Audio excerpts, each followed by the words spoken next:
Nobody's great when they're not tired. This is when they tired, that's when the real champions come out. That's when that real dog come out.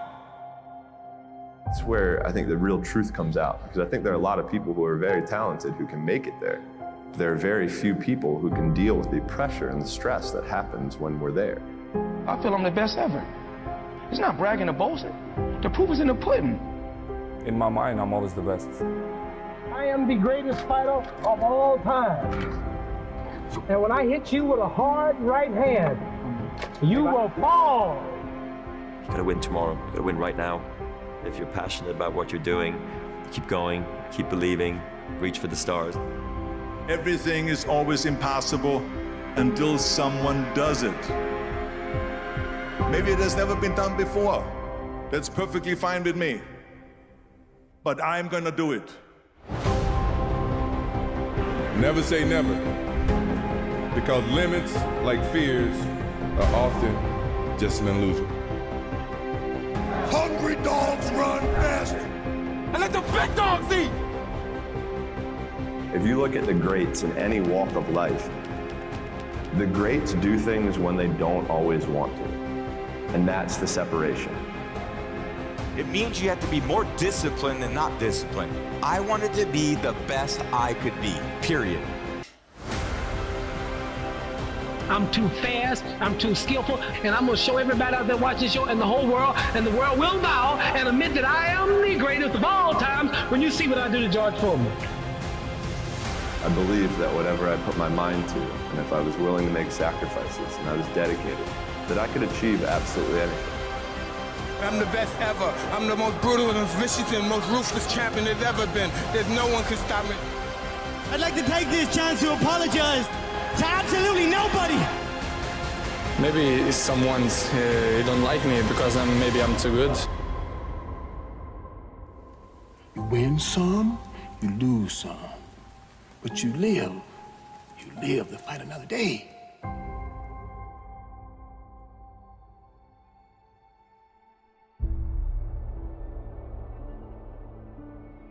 And I've always believed like I'm the Michael Jordan of this industry. When I'm on the air, I'm the one that will make you want to hear from me. I don't care who I'm on the air with. I don't care who it is. It does not matter to me. By the time I finish speaking, I am the one that you're going to want to listen to. That's my attitude. If this requires 100% and you give me 99, I might want to fire you. Because I'm about getting the job done. Sure. It's about the results. And I think that, unfortunately, when we look at our generation today, not enough people preach about that. Because I think that we live in a society where people have become masters at pointing the finger at other people as to reasons why things don't get done. I think there's too much explanation that goes on. But the bottom line is you ain't getting it done. And if you're not getting it done, I need somebody that can get it done.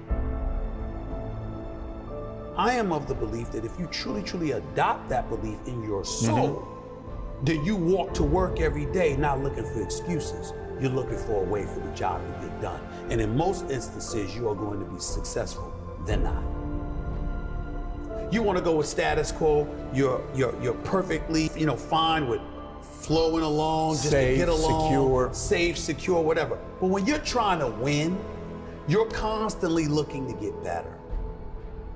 My philosophy is very, very simple when it comes to my family, particularly, me being a dad. If they're hungry, it's because I'm starving. I don't eat until they eat. I'm not comfortable until they're comfortable. I don't have unless they have. That's the mentality, and that's the mentality that I strictly get from my mother. And so for me, having that kind of mentality, well, what comes with that? What comes with that is a certain work ethic that you have to put forth, and it's a willingness to sacrifice. Am I the most disciplined person in the world? No. Am I the most meticulous person in the world, like some people would believe? No, I'm meticulous enough, and I'm disciplined enough, but I think the key thing is that the bottom line is everything to me. And whatever the bottom line requires is what I'm going to do. If the bottom line requires an excessive level of discipline, I'm going to do it. But to me, It's whatever the moment or the situation demands. And I'm a bottom lines oriented kind of person. You don't assume that opportunities are waiting for you. You know obstacles are standing at every door. Right. And so that challenge that you have to embrace and you have to deal with, that's hard to deal with when you have achieved. You don't work hard to play hard. You work hard to have the ability to play when you want to. That's a good There's a line. difference. You handle your responsibilities first. And when you work hard and you have that sense of pride, it goes right out the window if you utilize your efforts in the wrong fashion. But when you do what's right, and it's based off of that effort that you put in, then you feel good about it because you took care of your responsibilities. Then you can go play. And I was not always confident. There's no doubt about that. I've always had my insecurities. What I firmly believed in was, as it pertained to me, was that I always worked hard. I was never lazy. I was always somebody that believed in hard work. Betting on yourself is believing in you. Knowing who you are, what you're worth, having an idea about it anyway, and willing to work towards that, to validate that reality. That's betting on yourself. It's your job. And if you can't do it, you scratch, claw, and even die trying.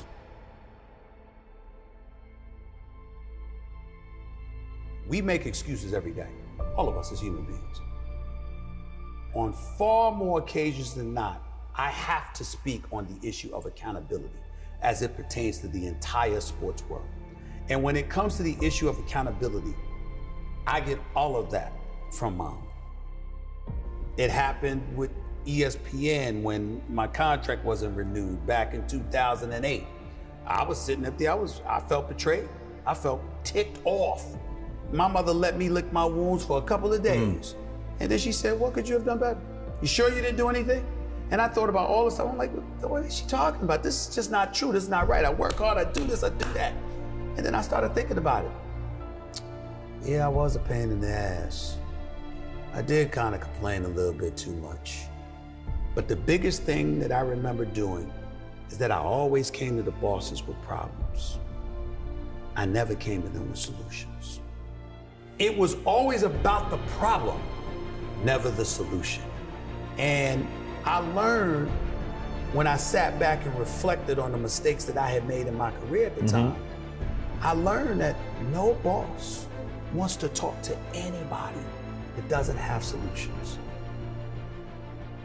Instead of working around the clock trying to figure out what somebody else wants from you, good or bad, there are moments that crystallizes it for you in your mind.